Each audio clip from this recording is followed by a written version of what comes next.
talking about this trustee project, right? This is was supported by the IMLS grant. Unfortunately, as you know, those grants were pulled this year, and my grant was not reinstituted because Kentucky did not sign on to the lawsuit that asked for those grants to be reinstated. So while it was a 3-year grant project, it's probably more like a 5-year project now in the absence of funding, but it is still continuing. And so I'm sharing this slide with you right now so that you can, if you haven't already participated in the study, please do.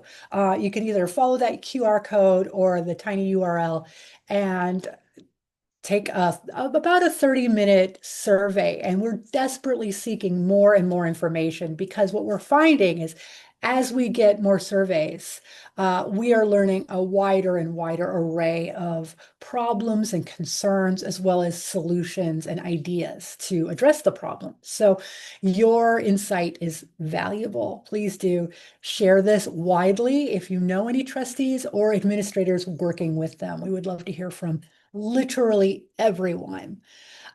So because this grant was defunded, we have had to pivot a little bit. It used to be we were doing a national survey, and then we were targeting some people with interviews, and then we were going to develop something called a participatory action council and do co-design of materials.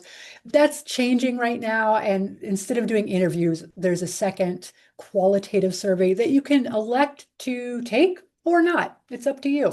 So if you have a little bit of time, please uh, do some of that survey work. But I'm here to tell you about the results of the survey, which will be running until the end of this year. First of all, let me just say thank you very much, Jennifer, for that introduction. I have spent the last 30 something years working in public libraries in just about every area you can consider. And I'm always asking this question, like, how can libraries ensure that they are convivial tools? Now, this is a concept that Ivan Illich leveraged that said a convivial tool is a tool that lets the people who are using it decide how they're using it, the purposes to which it should rightly be put, when to use it.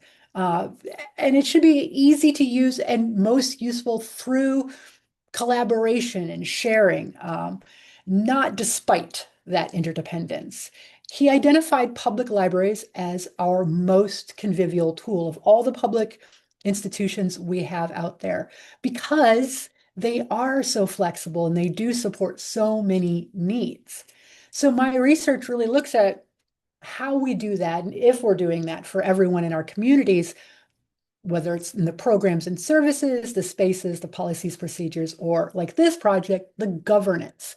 So I'm really looking at how are libraries convivial tools for their communities through this trustee project, but also how is this a convivial tool for the trustees themselves? What are they getting out of their trustee work, for example? So I started this project looking in Kentucky specifically. I hadn't been working directly in a library for a decade when I started this, and I knew that things shifted all the time. And while I had a lot of experience with a lot of different boards, I didn't know what library directors right now were dealing with. So, in the wake of a law change in Kentucky where they had shifted how library trustees were being selected a couple of years ago from the trustees themselves and the boards that already existed, working in concert with state library agency, now county judge executives who are elected politicians are selecting trustees in many of the counties. And I wanted to know, okay, how's that going for you? What are you concerned about? Is it working well? And what are the issues in dealing with trustees? Now, I'm not going to talk about these results very much. These are the key themes that arose out of that research. But what I learned was not only did the new law make everyone feel deeply unstable and like they're entering uncharted waters and they have to like calm things down and figure out who is the captain, who is in charge of different things. But they also identified so many what I call rising tides and undertows, problems that are lurking just under the surface, ready to reach up and sink their ship. And here's an example of one. So this is a quote from one of the county judge executives I spoke with in this research project, where we were talking about how he might select someone to be a library trustee and who was and was not appropriate. And he said flat out, I would probably pick someone who's Black. And if I knew a gay person very well, I might select them, but I wouldn't even consider a trans person for the board. And this quote really highlights what so many of the librarians I spoke to were worried about, that there would be some form of personal bias in how people were being selected that didn't reflect librarianship at large, where we're really concerned about ensuring the whole community is served and reflected both in our programs and services and materials, but also on our boards. So this struck me as a real concern to address and was one of the areas that I focused on when I was interviewing and surveying people in the national study. So this national study has been pretty big. We've gotten almost 900 responses to that initial shorter survey in, I think, 22 states. We asked every states, every library association to share this survey widely.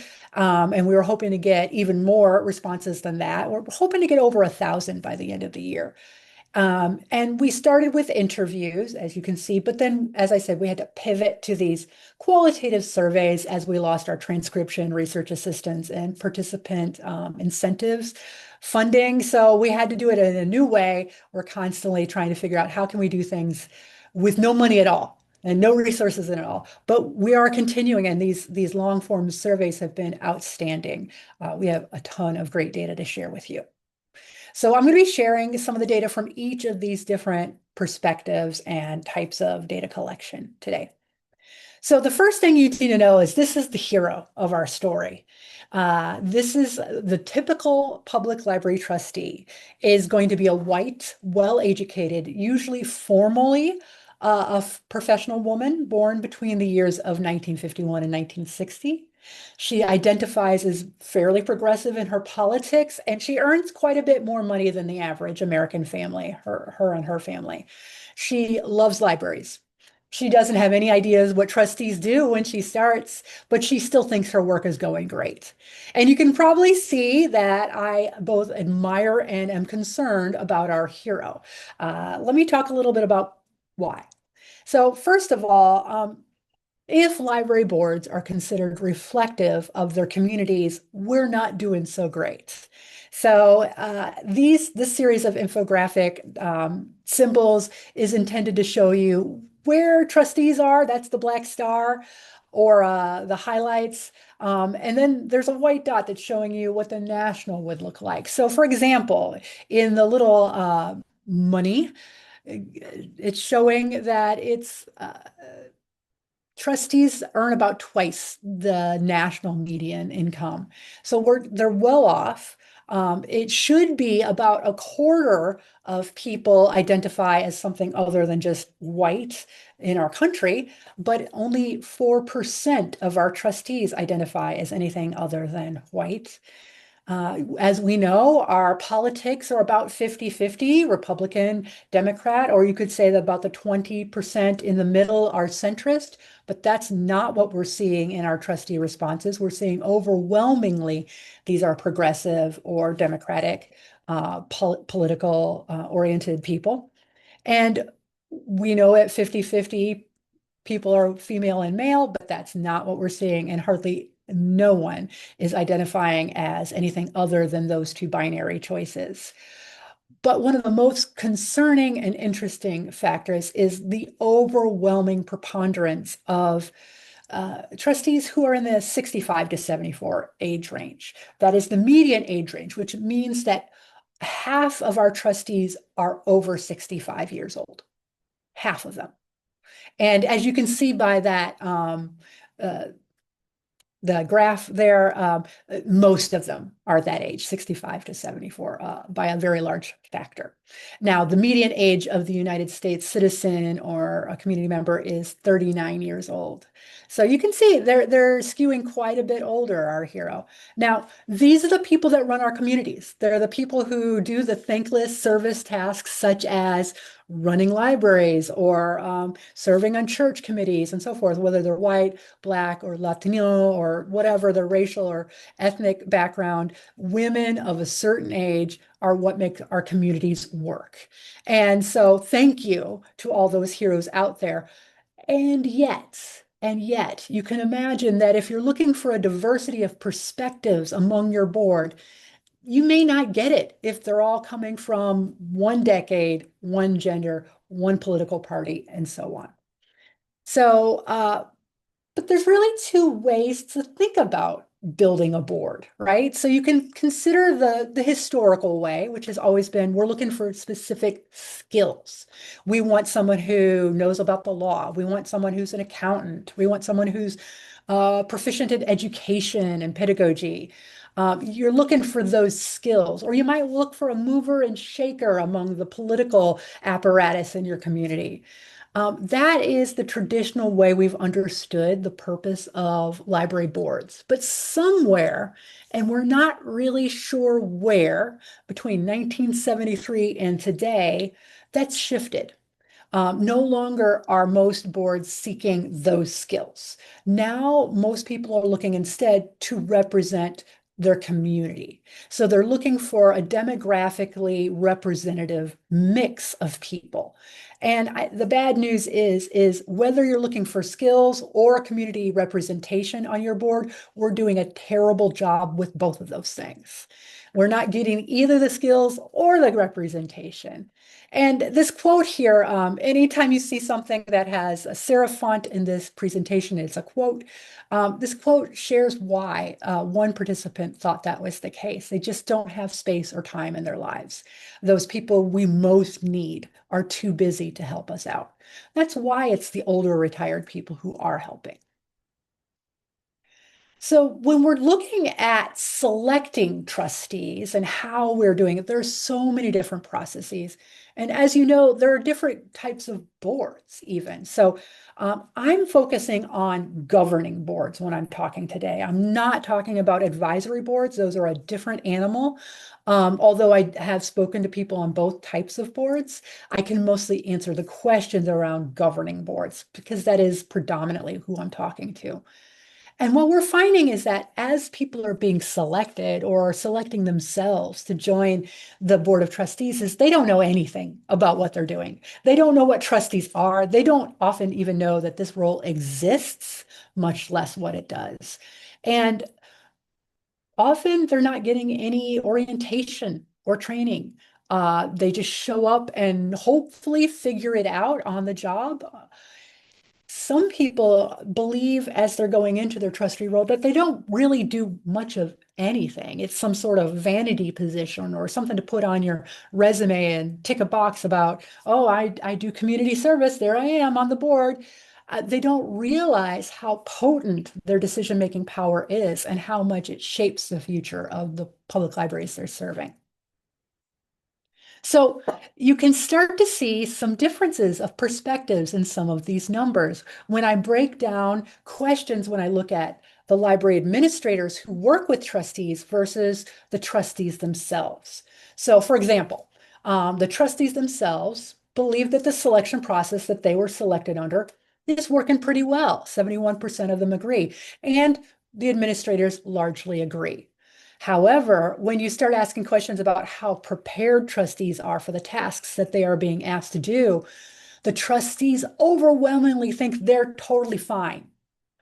But only about half of the administrators agree.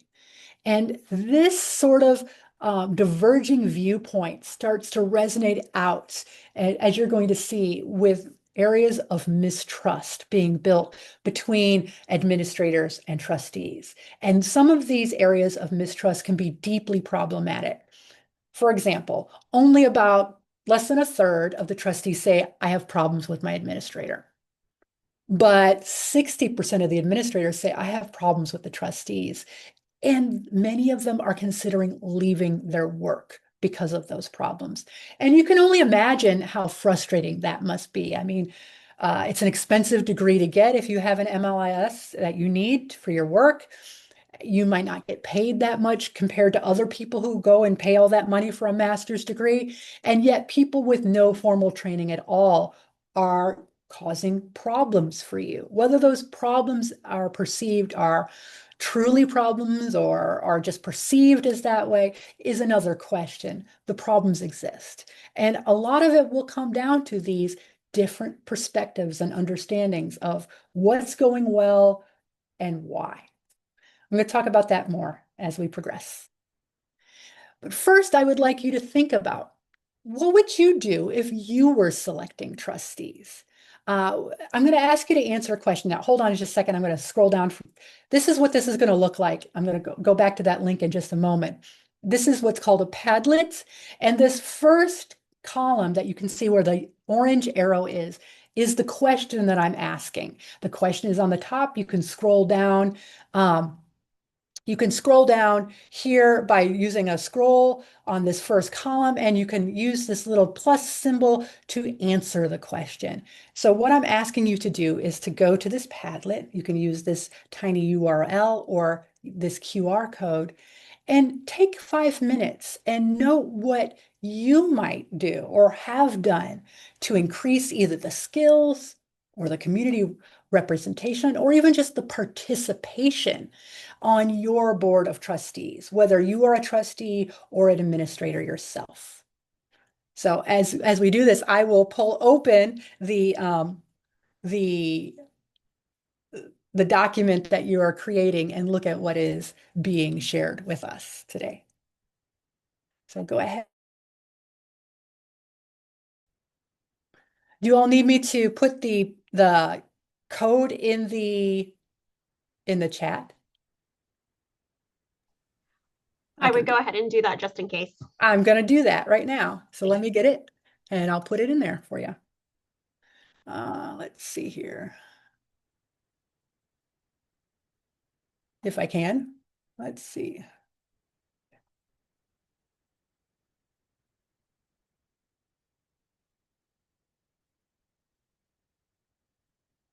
No, well, this is to my website. That's not the study itself. Let me get the actual right one. There we go. That's the correct link for everybody.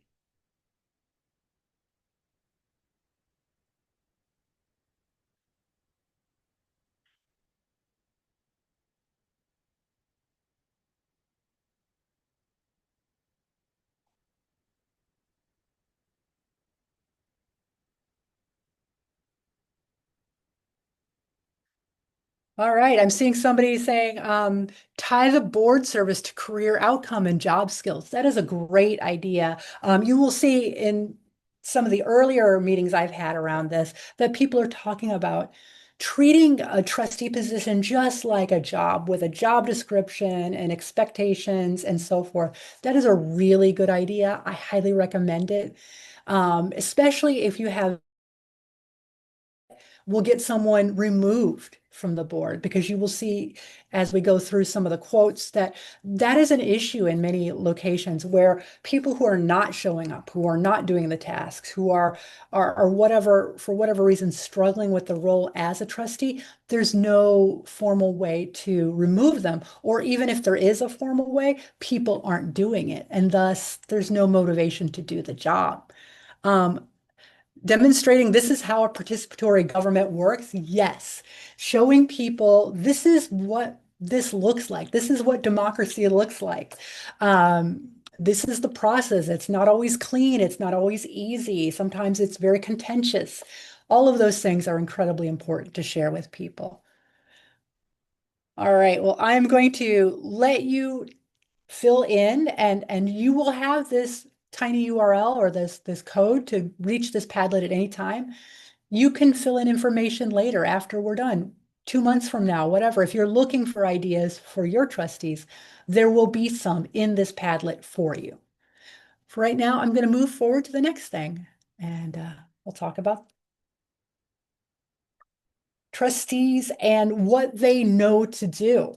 So the one thing that has come up time and again in our interviews and surveys is that trustees don't know what their job is. As I mentioned before, often people don't know the job even exists, much less what is entailed. So often what we're finding is that trustees think that the easy to see jobs are their jobs, right? So the easy to see jobs in terms of library administration are typically management jobs. Who are we hiring and firing? What are the programs we're going to do? What materials are we going to buy? What exact moves or steps are we going to take? And that's really the job of the director and the administration of the library. The trustee's job, of course, is to govern. And that big picture perspective that is a lot more diffuse and hard to pinpoint than do I buy this book or that book? When library trustees are doing things like future planning, strategically or otherwise, they're approving budgets and policies and hiring and firing directors, that is overwhelmingly their task. That is not about management. And when they get confused, it feels like to the director, micromanagement, like they're coming for my job. And so you see lots of distrust and uneasiness around that. But on the trustee side, you will see, hey, we're being stymied in our job. She won't let us pick what programs is the sort of thing I'm hearing. And but that's not their job, but they don't know their job, the trustees. In fact, uh, often the trustees don't even know where to find out what their job is. This quote right here, I'm not aware of any sources of information specific for trustees, was written by a trustee who has been serving for 4 years. And in every state in this country, there is a trustee manual for trustees, and they didn't even know that that existed. So, given the fact that the trustees typically don't know what they're doing or why or how, you can understand where this miscommunication about what their job is, how that comes to play. And a lot of the frustrations that directors face when and working with trustees is simply around this issue of knowing where the boundaries are, and they're never clearly described. When we're training these trustees, typically what we're finding works is building relationships grounded in trust, developing bonds. And you can do this a lot of different ways. Some people talk about hiring consultants or bringing them in, perhaps from a state library agency, to really look at the board and figure out how to do things more efficiently or appropriately. Other people are finding, no, it's fine for the director to just build these relationships and ensure that they're taking each trustee out to lunch and orienting them or otherwise sharing what they need to know, not just once, but over and over through that trustee's term of service. Because unfortunately, the trustees forget things that they learn once if it's not repeated. Um, Sometimes people are doing things where it's a big brother, big sister mentorship kind of thing, where a long-standing trustee will partner up with a new one and show them the ropes, or the library board president will do that. But it really involves, first of all, someone understanding what the role of the trustee is. And what we're finding, unfortunately, in this research is no one knows really. Even the library directors and administrators are sometimes unclear about who is supposed to do what with trustees. So, in the absence of that clear understanding, it's going. So, I do highly recommend reaching out to your state agencies and seeing if they can help you out if you yourself aren't clear. So, you can see again, there's some differences on why people are serving and what different people think about the other. And so I wanted to highlight this thing in the box right here where trustees who say they become a trustee to further their political and social goals, that is a very low number. When I asked, what are the top 3 reasons you became a trustee? That just barely shows up at all from the trustee perspective. However, over a third of administrators think that's why trustees are doing it. And you can see this is where trust is breaking down. The administrator thinks there is an agenda that is being pursued by trustees, so they won't trust the trustees. Um, but that's not typically why trustees are serving. Typically, they are serving because they love libraries and they want to help their communities. So when we think about training trustees, this is it's the same Padlet, it's the same link, it's the same code. I'm going to ask you to go here and put in your thoughts over for 3 minutes or so on how you might ensure trustees have good, strong information and how we can ascribe responsibility for ensuring that they have that good information. A lot of us are doing it at the state level and just saying, well, the state has a manual and they have some trainings and people can take it or not. I would suggest that is insufficient. I would suggest, based on this research, that you might want to consider a board bylaw that requires trustees to have a basic level of training to do the work. That has been one of the things that's been identified as a very promising, strong practice across the board. What else can we do to make our trustees be better trained and have good information? Let's see what you guys are saying. Scrolling down. So again, have a job description, find out what people know and build off of that. Make sure you know. Make sure that you have training as an agenda item. This is a very good thing. I've seen this over and over. People who talk about having mini trainings built into each board meeting. Just 15 or 20 minutes where you go over something and talk about it and have a real honest conversation where people structurally are supported.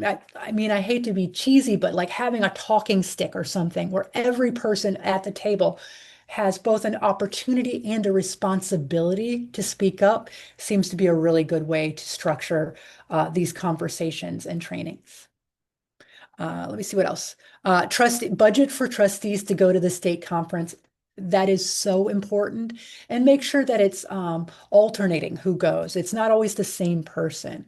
And you may have to build in some support for trustees who, for example, who are not older and retired. Maybe they're younger and they have children that need to be taken care of while they're away at the conference. So make sure you think of all of those things as well. If you're requiring trustee trainings, think of things like childcare and timing and so forth. If we're dealing with an aging population who are our trustees, then often we will have those board meetings and trainings during the day because older people typically don't want to drive at night. It's a reasonable thing to do as our eyesight worsens with age. Um, but that does foreclose people who are working 9 to 5 from joining those trainings or opportunities. So how can you accommodate that? Maybe a virtual training is the way to go or something like that. So there's lots of ideas. I see here have go to trustee training at conferences and have a state association forum for trustees. I highly recommend all of those things. They're great ideas. There's many good ideas on this Padlet for you to look at as well. All right, so the next thing we're going to talk about is how we can support them to really clearly understand better and to not just do the things as they've always been done. Because when people don't understand really what their role is or why things are the way they are, what happens is they default to simple solutions like, oh, we did it this way last year. Let's just keep doing it that way because I don't really understand what's happening. Um, and they won't do the work, show up, or they might not do the committee work well, or they might talk too much or something if they don't have a strong understanding of why their work is so critical to the future of the library and the present of the library. So that sense making is needed for supporting our trustees. Now, I wanted to highlight this particular quote as someone who has done that sense-making work on their own. This is someone who has been a trustee for over a decade on two different library boards, one at the municipal level and one at a county level. And they went in and early on were able to have enough training and understanding of what their role was that they could be reflexive about it and say, is this how I want to play this role? Or do I want to play it this other way? And they determined that their role was going to be like, no, I'm here to serve the library. I am not just a middleman between the politicians and the library. I might advocate or trouble make on behalf of the library as needed. Now that's their position. There's a lot of different ways to take on the role, but it's really hard to take it on at all if you haven't thought through the various ways. So this is where those frank conversations at board meetings might be really useful, where you might say, hey, what would you do if a politician wanted something to happen, but the library needed something else to happen? Let's role play this. Let's game it out together and have that structured conversation about how each person might respond to some challenge or impetus. So there's a lot of gaps, as we know, as I've mentioned repeatedly, but one of the biggest gaps in supporting trustees is so many of the trustees don't really consider their work to be important, that it doesn't rise to the level where they would take on training of their own volition without it being required. That they would read those board packets and actually think about what their position is on each decision that need to be made in tomorrow's board meeting. They don't care enough because they don't see the clear impact of those decisions all the time. So one of the things I would emphasize from the findings of the study so far is ensuring that they have that information right in front of them all of the time. You chose X, and because you chose X, this is what happened. And highlighting that, putting it on social media, showing their work, showing them, highlighting them, so that your community knows that Joe is doing really important work for the library. This is what they're doing. Every month, having on Facebook or Instagram a highlight of one of your trustees and the decisions that they're making can be a really good way to orient your community to what trustee work is, why it's so valuable, and what the outcomes are because of that work. Because, as I mentioned, there is often no mechanism or will to remove trustees, as this person is mentioning, including in this case, someone who had advanced dementia on their board. It's really hard for the other trustees to want to change longstanding patterns, to innovate, to do things the hard way. They will fall back on those tried and true solutions if there's no push to innovate. And so there have to be consequences around not doing the work, and there have to be rewards for doing the hard stuff. And unfortunately, a lot of the boards, or almost all of the boards that I am hearing about, don't have any reward structures in place. Even if they have training and orientation, they don't have thank yous built in. And it seems like that's pretty important because, as you know, there's a strong threat facing most of our libraries. It could be our board themselves that are the problem and wanting to limit what libraries can do, either through saying we shouldn't have these materials, programs, or displays in our libraries, or we should limit library funding or functions. So those threats can be diminished by ensuring people know what the trustees are doing, why they're doing, what the impacts are, and so forth on the community at large. So you can see this most clearly with intellectual freedom issues. Now, not all boards are involved with determining what should stay on the shelves, but 42% of the people I'm talking to have already been involved with things like materials challenges. Unfortunately, only 60% of them could define intellectual freedom And I say more or less accurately, I mean even close to accurate, like not even close. 40% were. So they're responding to materials challenges often potentially without understanding what the point of access and equitable access and intellectual freedom is. And so, unfortunately, the administrators aren't doing much better. And so, who is choosing what materials stay on the shelves in the absence of understanding librarianship values such as intellectual freedom is a little bit alarming. Um, the state of play in libraries right now is scary for a lot of people. And as you know, censorship is on the rise. So it really behooves us to ensure that, if nothing else, our trustees know what this is. And we should have frank and open discussions about where you think the boundaries are. Because most people do have boundaries. We say, we think these things should be in libraries, but not those things. And where are those boundaries?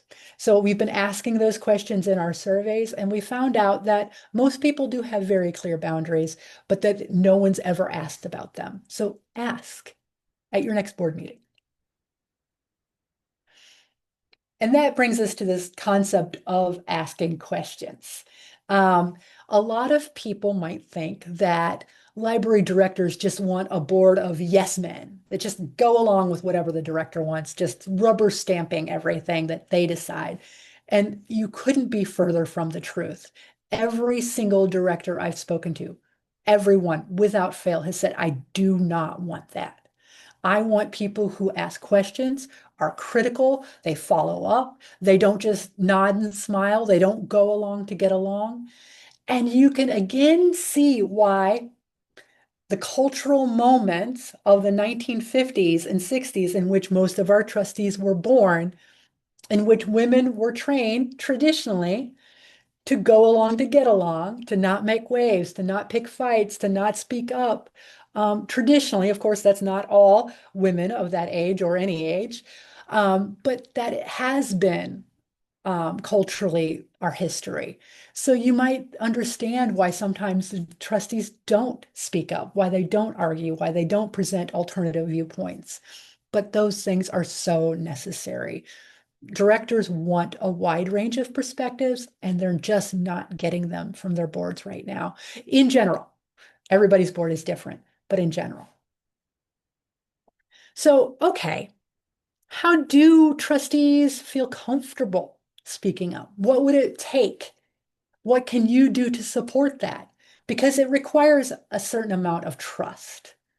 Are you willing to go into this Padlet again and talk about what you could do to build trust, what you could do to build understanding and support trustees in your library?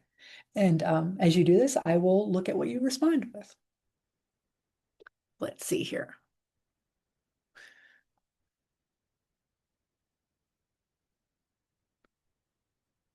So it looks like attending board of supervisors and city council meetings. Absolutely. I would have all of them if you can. Someone else is talking about communicated with the elected officials who appointed them, have a quarterly meeting. That's a really good idea. That is an excellent idea. If your library trustees are elected, for sure. But even if they're not elected, having a quarterly meeting or a couple times a year, even a semi-annual meeting, is a good way to ensure that libraries stay top of mind of those elected officials, but also that the trustees are hearing the perspectives of those elected officials and the problems they're facing, so that compromises can reasonably be made. Joint meetings are an awesome idea. Regional joint meetings to brainstorm, beautiful work. So there's so many different ideas here that you guys are bringing up. Recruiting to match demographics, having that job description, and so forth. Really good ideas. All right, so as we are collaborating with trustees, right? We have to think about those rewards. What is in it for them? And one of the questions I've been asking is, what benefits have you seen to your work? And some people are telling me, well, really, it just feels great to have these interested and exciting community members to successfully fundraise, to achieve success by collaborating and working together. That in itself feels great for a lot of people who are trustees. Other people have identified making lifelong friendships, and quite a few people have said, the most rewarding aspect of being a trustee has been understanding how that participatory democracy works. Seeing how the sausage is made has been incredibly beneficial because most of us have no idea. We just see the politics from the outside. We don't get to see the compromise and the give and take that is at play. And so being a part of that process can be deeply rewarding when it's highlighted for many people. But I would suggest that if you can, finding another way to reward your trustee is a really good idea too. Now, in many communities and states, it is illegal to have any sort of stipend or compensation for trustees. It has to be a volunteer position. I wish that weren't the case. I wish we all had the $3,000 to pay five people $50 a month to show up to meetings, right? And that it was legal to do so, because then we could start to have some like hooks to say you have to do your job or you're fired, essentially. It would encourage people to put more effort in if they know that they are financially being compensated. We don't all have that capacity or that ability. So there are other ways to deal with this. For example, an annual trustee award dinner where you give several awards for different activities to your trustees. You may have to be careful about open meeting laws in your locality. If you have a certain percentage of your board in the same room, you might have to make that an open event for all to attend. So do that. Have a party for your trustees in which they are the guests of honors and the whole community can show up. That would be great. Show off the work that your trustees are doing, even if you cannot offer them any monetary compensation, so they do feel rewarded and valued. How else can we do this work? What can we do to collaborate more? How can we ensure that we let go of certain types of power and invite other people into decision-making processes more collaboratively? How can we avoid that yes man or the rogue that says, no, we don't want these things to happen, and we're just going to limit anything that the director does or that the library board president proposes. Sometimes you get those rogue members of the board. How can we stop that from occurring? So go ahead, back to that Padlet if you can, and answer those questions. I'll read what you say. So I'm seeing some answers, highlighting their service in a physical newsletter and online. I really like that. Like I said, every month I used to highlight a board member online, and that meant that every board member at least twice a year was highlighted and thanked, visibly, and talked about their work. Speak at civic groups, invite those civic groups to join the conversation. That's a great idea.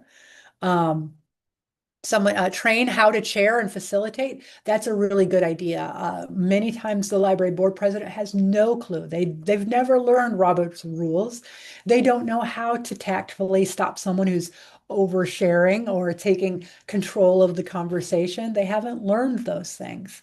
Those are really important skills to have. There's a really great organization out there called Aorta that I highly recommend. Aorta, like the heart valve, aorta. You can Google them, and they have a really great way to train people how to do really equitable, nonviolent, and collaborative work together, and how to chair boards, for example. Pay for something like that if you can afford it for your library board president or chair. There's lots of ideas out there. Evolve them in strategic planning from beginning. That is a really great way to involve trustees in the collaboration process. Don't wait for strategic planning process like to start. Do them all of the time and everybody's involved. I love that idea. Have them research. That is a really great idea too. You are responsible for finding out the facts for this decision. And then when they bring those facts back, then they're very important to the decision. Everybody at the table should be important to every decision you make, if possible. All right. So I want to talk briefly now about four key board assets or things that you should have on your board to make it a successful board. And you might think that those are specific skills, like you need an accountant who understands your budgets. Well, you do. And unfortunately, budgets are the thing that people least understand, according to this research. But that's not the thing that makes a board work. Unfortunately or fortunately, it's relationships. And this is the hardest stuff to build, right? You can go and be trained on how to read a spreadsheet, right? Or how to develop a budget. That's not even that hard. But how do you have trust? How do you have collaboration? How do you have bonds? Those are much harder to support. But that is what over and over is being identified as the four key assets of a good, strong board.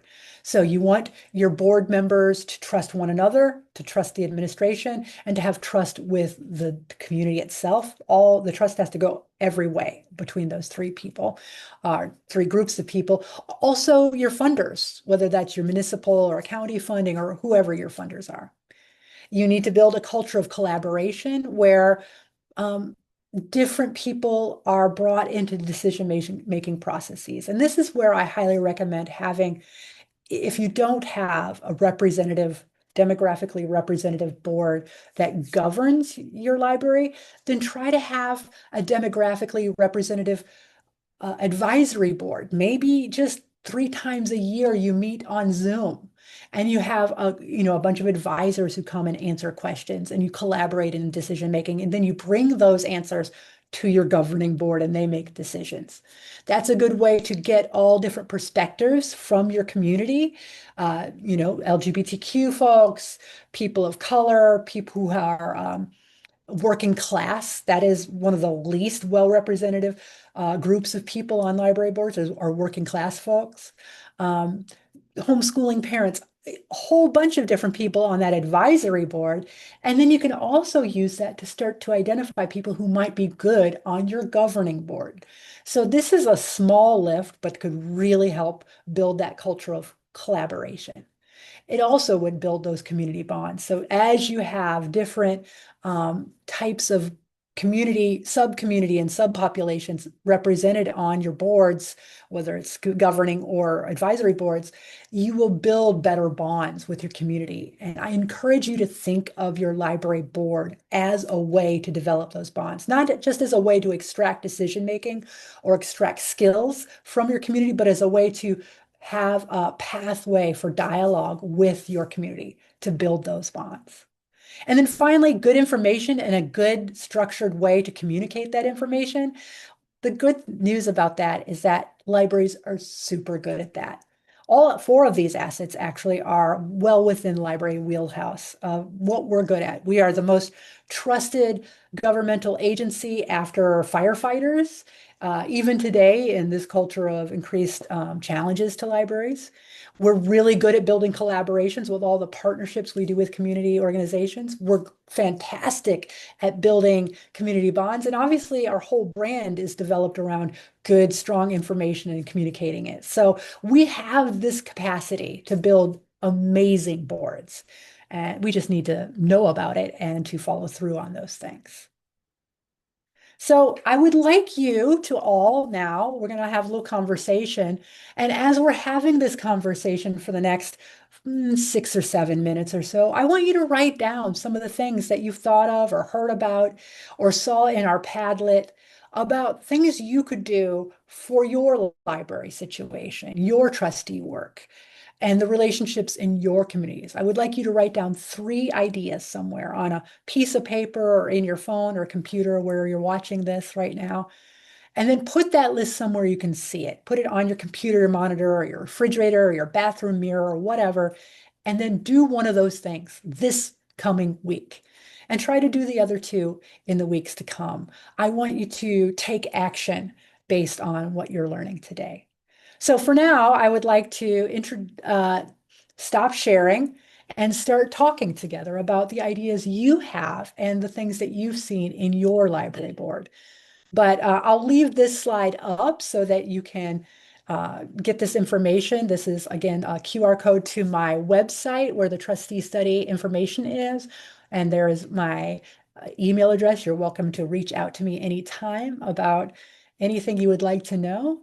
And let's have this conversation. Please do, if you can, turn on your cameras if you're able and your microphone so we can have a real conversation for the next few minutes.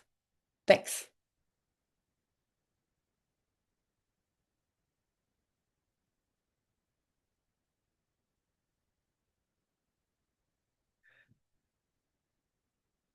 So, don't all speak at once. Who is dealing with trust issues at their library? Anybody? I'm not dealing with trust Oh, issues, good. but one thing that I thought was very important was getting information to trustee members. One of the points that you made that really stuck with me, which I have asked our administrator, is what do I do after the meeting? What do I do when I Ah, go home? What do I do in the 3 months in between those meetings? And how can I be a better advocate for the library, or how can I feel right. more useful? I think the answer to that question is a tough one. You'd think it would be a lot easier, Yeah. but so many times, and I see it in our own board. I'm on two boards. I'm on the Massanutten Regional and then our local, just local Page Public Library Board, which is part of the Massanutten Regional. And I just became president of the Page Public Library, so I'm looking to find ways to make that board feel very useful, Hmm. a part of things beyond just the meeting. And so I'm just looking for information and ways to do that essentially. Right, right. So, what would you like to see to answer that first question, first of all? Like, what should I do after the meeting? What would help you? Um,